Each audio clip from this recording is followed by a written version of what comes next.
Okay, yeah, so I'm Rachel Andrew. I'm a web developer, and my day job is as one half of the team behind Perch CMS. So CSS and front-end development is kind of a little part of what I do in my business, but it's also been my long-term sort of weird hobby. And I've been a contributor to standards in one way or another for many, many years. And as mentioned, I'm currently an invited expert to the CSS Working Group. So in my talk today, I'm going to cover what is my very favorite thing about CSS, and that is layout. Because it's a really exciting time for someone who's interested in CSS layout. Because it did seem for a long time as if CSS layout got stuck somewhere around 2006. We're using these layout methods that weren't ever designed for the kind of web that we're trying to build now. They weren't designed for web applications. They weren't designed for complex designs. And that's why layout is kind of hard and fragile and frustrating. But there is hope. And it comes with this set of modules. We've got Flexbox, we've got CSS Grid Layout, and they're kind of tied together by a module called Box Alignment. And these new layout methods, we like to talk about them really in terms of the problems they will solve for us. We've got some very well-defined problems with CSS layout. We kind of know about them. So these methods, they do things like they properly separate our document source order from the visual display. And they give us true alignment control for the first time. And they've come from a responsive web. They understand the web as a responsive medium. And so they remove the need for us to calculate percentages and kind of work out how big columns should be. And most importantly, and what's key to all of this, is they kind of give elements relationship to each other inside a layout. And this isn't the case for things like float and positioning, where if you tell one thing to float left and one thing to float right, there's no way of telling the shorter item to be as tall visually as the longer one, because they don't have any relationship. And we've been trying to create these kind of full-height columns for years. If you've been doing this for a while, you may remember something called faux columns, which is where we tiled a background image behind the design to give the effect, the appearance of a full-height column. And the fact that we were trying to create relationship is why a lot of people jumped on the idea of using display table. Because the thing is, when you turn a bunch of elements into a kind of fake table, you give them relationship, because items within a table have relationship to each other. And that's why, display table has been quite a useful thing for us to use. So those full-height columns, and that's pretty much the basic behavior of Flexbox and Grid. So this is a simple Flexbox example. We're taking advantage of the initial default values of the Flex properties. So we've got our sidebar and our content inside a container, and the sidebar runs to the height of the content. It doesn't hop up behind the text. And here's the same thing, but this is using Grid Layout. So here I'm creating two columns with grid template columns, and then I'm positioning my sidebar and my content. Again, the default value is stretch, so the background there goes all the way down the column. And in all of the examples in this talk, this concept of elements understanding their place in layout, that's really important. Now, something we've talked about really from when I started doing CSS for layouts, this is back in 2001, and with the Web Standards Project, we were talking about separating our content, our markup, from the visual display. That was pretty much the kind of rallying cry of the CSS layout movement, as we were trying to persuade people not to use tables for layout. But it was kind of something of a failed promise. Particularly once responsive came along, it became very difficult to completely separate the source and the visual display. It becomes very difficult not to mess around with your source in order to get the display that you want. But if we take a look at Flexbox, I've got some navigation here, and I've laid this out as a row. And that's the initial behavior of Flexbox. But I can switch the order of those items by setting the flex direction to row reverse. You can also use column reverse. We can also set the order. So once we've got items in a flex container, and they'll lay out in source order by default, we can change their order just with the order property. And you can see now that we've got the source order number 1 is now number 3 visually. So CSS Grid gives us this power to change the order of things in not 1 but 2 dimensions. So here I'm creating a 3-column grid. And I'm positioning items on that grid using the line-based positioning method. So here I'm saying start something at column line 3 and at row line 3, which lets us position items around the grid, not just in rows, but also in columns, so we can kind of leave white space there. The constraint is that grid items, like flex items, need to be a direct child of the grid container. But there's more, because with grid we have this idea of automatic placement. It lets us take a chunk of content, throw it at a grid, and then grid will just lay it out for us into the grid that we've defined. So I mentioned I've been doing this for a long time. Now, it was a lot simpler back in the day. We only had 216 colors to choose from. I've listed those colors here in a list, just an unordered list of colors. And I'd like to lay these out with grid layout. And we'll revisit this syntax later, but here I'm creating a grid with as many columns as will fit into the container at a minimum of 80 pixels. And auto-created rows have a minimum height of 80 pixels, which gives me this. And it's nice and flexible, and we get as many boxes as will fit into the container. Now, those items were all auto-placed. They were just flowed into the container, a bit like when you use Flexbox and things will just lay themselves out. But we can start positioning some items. So I've got the white and the black square. I've decided I'm going to make them full width. So I'm starting them each at column line 1, and I'm ending them at -1. Now, what that means is we'll start at the first column line, and we'll end at the last, because -1 is the end of the grid. Now, that's in a left-to-right language. Column line 1 is going to be the left-hand line, and the -1 will be the right. If you were right to left, it would be switched, because grid honors writing modes. So I've also got some items that I'm setting up to span tracks on the grid. I'm not worrying about where they start. I'm just saying end span 2 or span 3. So that's going to make some of my blocks larger. And that gives me this. And you can see those black patches in the grid. They're gaps that have been left in the grid as grid has laid out the items, making some of my items bigger as I've asked it to. So it's leaving these gaps because it's keeping things in source order. It progresses through the layout, and when it finds a space that fits the item, it puts it in. But if it's getting towards the end of the line and the item doesn't fit, it'll just leave a gap and drop down and carry on. So it keeps the items in source order by default. But if I set a property of grid auto flow to dense, grid now starts backfilling those gaps. So as it moves through placing the items one at a time, and it leaves a gap because something doesn't fit, as it carries on, if it finds something that will fit, it'll pick it up, take it out of source order, and put it into the gap. So you get these nice, densely compacted layouts, which is really great if you've got something that where the source order doesn't matter. If it's just a bunch of cards, a bunch of images, like for an image gallery, it's not going to be so great if it does that to your form, because you need that stuff to stay in source order. So there's a huge implication here in terms of accessibility. What happens if the visual display ends up completely out of sync with source order in terms of people, for instance, tabbing around the document? The issue particularly is where people can see the document, but they're using keyboard accessibility to move around it. There is a really big discussion that we need to be having here about how we deal with that. Now, ideally, this separation of source order and display should allow us to create the most semantic source documents and then create good displays that still work even if people are tabbing around. It would be quite easy to use Grid or Flexbox as an excuse to forget about source order and think, well, it doesn't matter because I can just move things around visually. What would be even worse would be flattening out markup in order to display things. And I think that's a bit of a danger, because to make something a grid item, it has to be a direct child of the grid container. So if everything was a direct child, it would be pretty easy just to position it anywhere you wanted. But obviously then you would lose a lot of semantic markup. So I think it's really important that we remember that as we're starting to play with grid, that it would be quite easy to make a real mess for people who are having to navigate using other means. This is from the Flexbox draft. There's similar stuff in grid, saying that you should use reordering only for visual, not logical reordering of content. And that means if you need to change how the document is logically laid out, you do it in the source as well as visually. Don't change the logical order of the document in the visual display.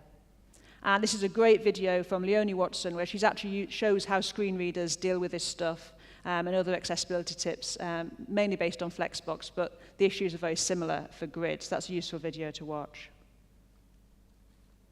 So moving away from reordering, One of the things that seems to have been a very hard problem to solve on the web has been aligning things, centering things vertically, for instance.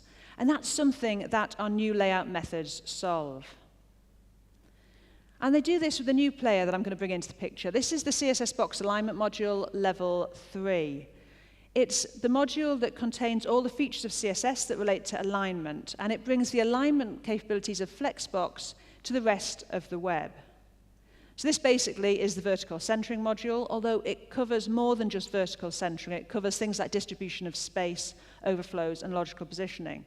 So we see all of this stuff in Flexbox, and we're now seeing it also in Grid. So these are the alignment properties. There's actually no reason why they couldn't apply to other layout methods such as floats or the block alignment methods in the future. So we already see one of those methods in a simple example like this, justify content, space between. That's part of box alignment. We're spacing the items out equally. And we can do the same on a grid container. Assuming that the total width or height of the tracks is smaller than the size of the grid container, then space around and space between work there too. And here I've got 4 items laid out in a list with Flexbox to show those various alignment properties. So the first item is at the default, and it's actually defining the height of the Flex container.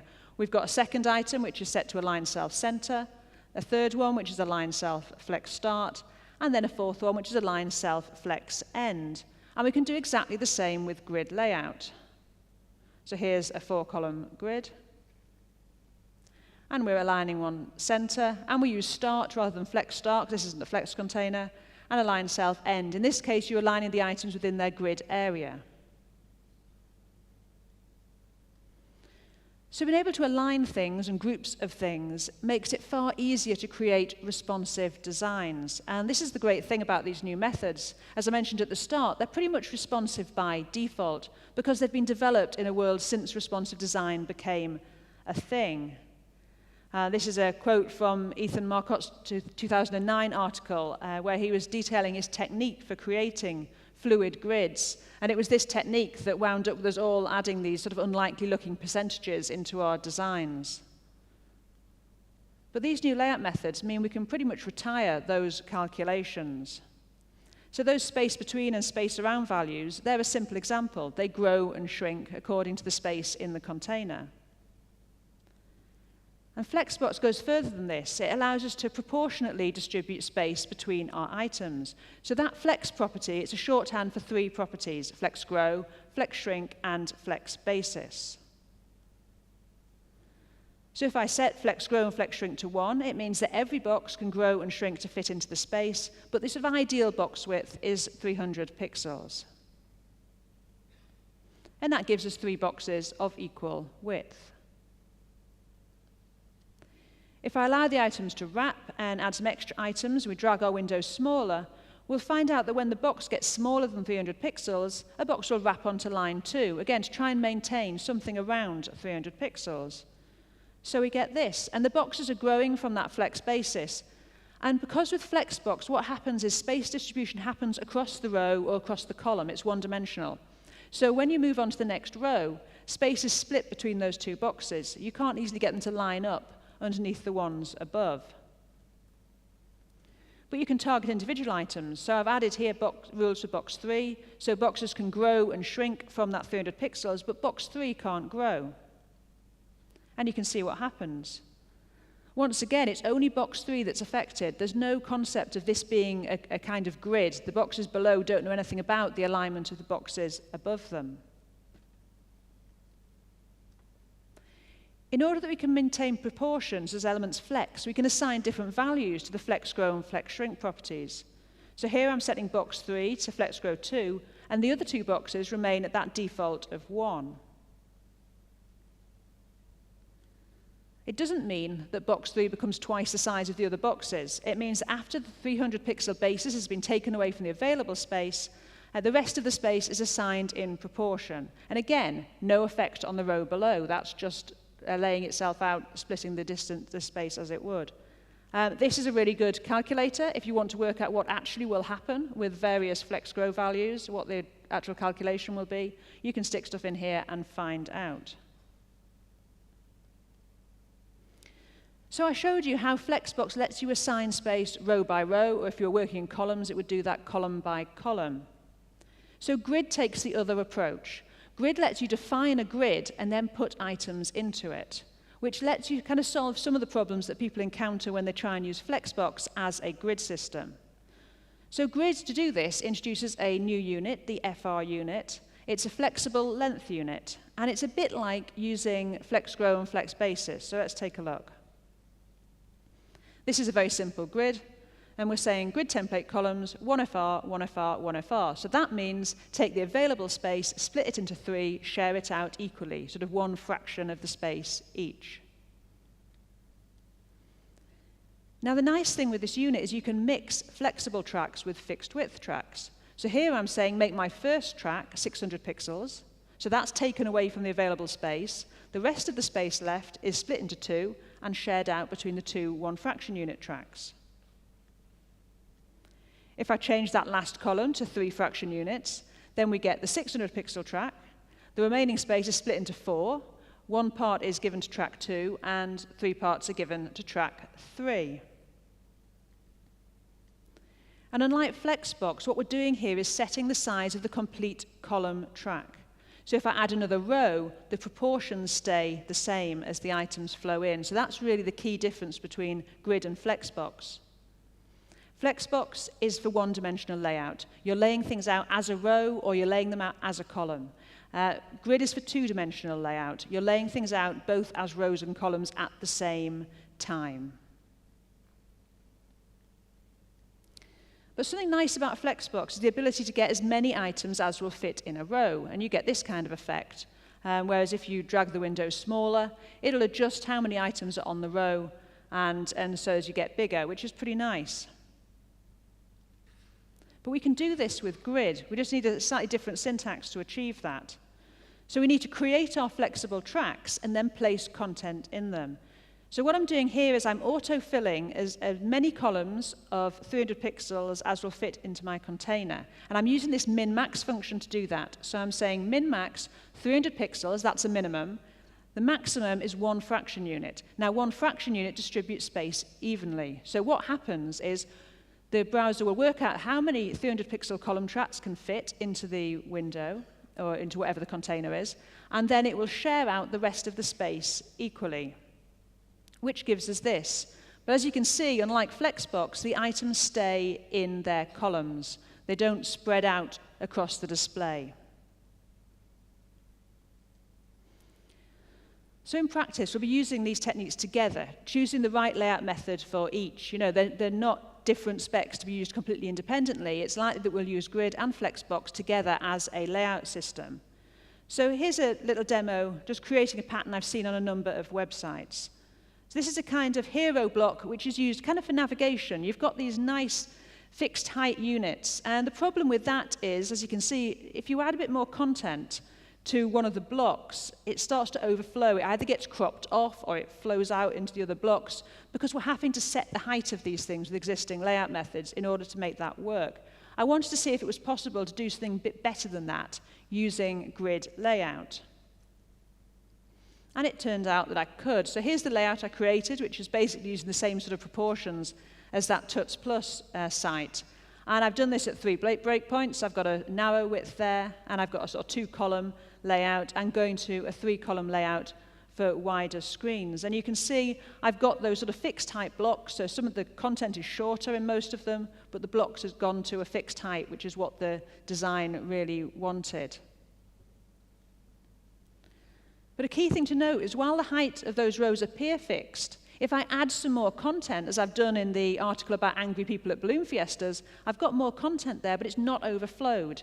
That row is expanded, and not only that box is expanded, but the boxes next to it, the rows next to it, have also expanded, which means that we get more space in the layout, and it all still lines up nicely at the bottom. Now that works by, again, using the min-max function for track sizing. So here I'm saying grid auto rows. Now this sets a value that Grid will use when it creates rows in the grid to add content to.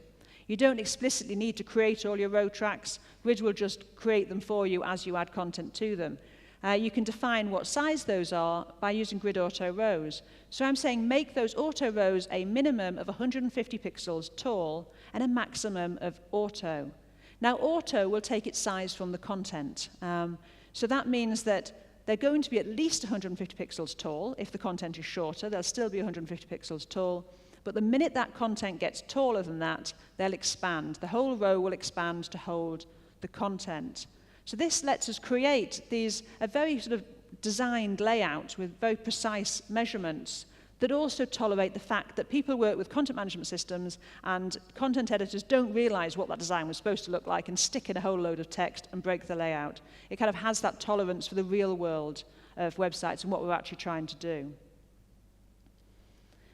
And then inside those areas, Flexbox is quite useful for those smaller areas. I'm basically just using it to create some alignment to push the heading and the text down in some of the boxes. So this is how we might combine Flexbox and Grid. And I mentioned about this auto-creating of rows, and here you can see that in action.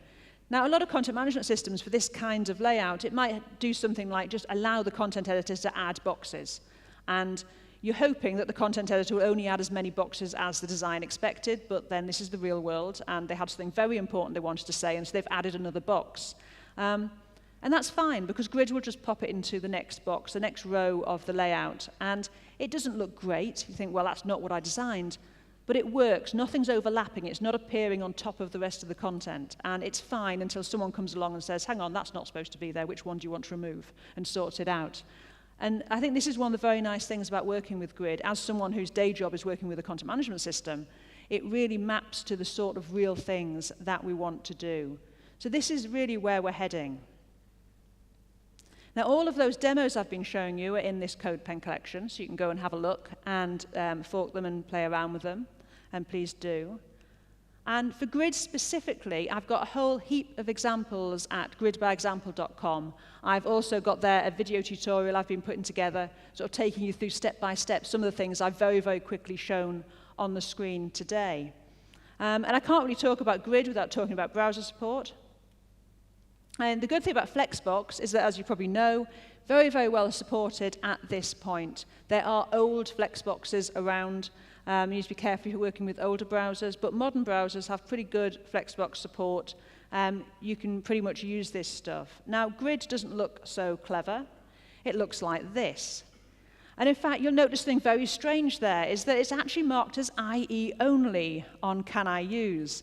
And that's because this spec actually came from Microsoft. It originated with Internet Explorer 10, and the sort of first draft of the spec was created by Microsoft editors and put into IE 10. So that's in IE 10, 11, and in current Edge. It is quite different from the current spec because it was a first draft, and over the last sort of nearly 5 years, Grid has really moved on, and there's quite a lot of differences between the two specs. But you can see all the little green flags on the other browsers there. And that's because Grid has been developed behind a flag in browsers. Unlike Flexbox, which came out vendor prefixed and then was implemented in some browsers and then changed and had to be re-implemented, and then we ended up with multiple Flexboxes in the world, Grid has been created entirely behind browser flags. So you had to enable the flag to play around with Grid layout. The cool thing is that both Chrome and Firefox are expected to ship Grid. They both said they're going to ship Grid early next year. And it'll be shipping fairly complete at that point. Everything works. If you enable flags in those browsers, you can play around with Grid, and you'll see how complete the specification is. I am trying to keep fairly up-to-date browser and rendering engine information on gridbyexample.com/browsers because this changes all the time. I've also got links to things like the meta bugs at the different browsers so you can see status of various issues that are being solved. And the old browsers, what about old browsers that don't support Grid? Because it's not going to be the case, unfortunately, that every browser in the world is going to have Grid support in February of next year. Old browsers are still with us. But CSS has developed a way for us to cope with them. And if you've ever used Modernizer, then you'll understand the idea behind feature queries. And if you've ever used a media query to do responsive design, then you know how to use feature queries, because they look like this. So you use an @supports rule, and we say @supports display grid if we're looking for all of grid layout. Now you can use any part of a spec there. So if you know, for instance, that a browser only supports some parts of a spec, you can test for a specific feature.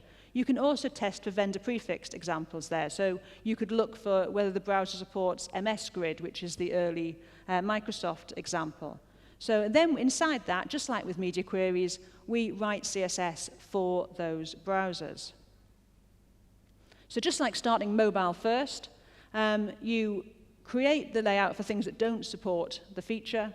Then you override the properties inside the feature queries. That link is a really great article written by Jen Simmons for Mozilla, talking about using feature queries in CSS, which really details the process of doing that. Some quick tips that I've discovered while playing around with feature queries and grid. Floated items, you don't need to worry about overwriting floats. If it was floated, if it becomes a grid item, it stops being a floated item. Vertical align doesn't need overwriting because it doesn't have any effect on grid items. You can just leave it alone. Item sets display inline block or block. They also become grid items. You don't need to overwrite those properties. Your overrides are pretty much to change things like widths and margining and padding or anything else that you use for the layout for non-supporting browsers, particularly widths, because grid tracks are going to be auto-sized by default. Auto is pretty special. If it's something set to auto and there is a width on that item, it will use the width on the item as its width. Otherwise, it just resolves to the content. So if you've got items that seem to be a strange width, it's probably because you've got a width for like your earlier layout. You might need to set that back to auto. And I've got a couple of examples in that collection of code that I mentioned earlier, which just show kind of worked examples of how to use feature queries. So check those out. And the good news of feature queries, they've got really, really good browser support. Excellent browser support. So anything new that shows up in CSS from this point onwards, you can use feature queries to check whether it is supported. So that's how you're going to use CSS in the future. The older things don't matter because you don't test for doesn't have support. You just overwrite things that don't have support. So it doesn't matter that IE11 doesn't support feature queries. You're just worrying about the new things. So anything new that shows up in the CSS specs and is implemented in one or more browsers, and you want to use it in production, you can use feature queries to play around with it, to use it in production. So please do, and enjoy using new CSS. Don't worry about the fact that, okay, some browsers aren't going to see that. Because as well, if you're using stuff, that's how we get it in the other browsers. If things aren't used, they won't get implemented. So please, even if it is only on your personal sites, play around with new CSS, talk about it, write about it, and let's make sure that we keep on moving the web platform forward together and have fun with it. All of my slides and links to the CodePen collection you will find here, and I'm around all day and very happy to talk about any of this stuff. Thank you.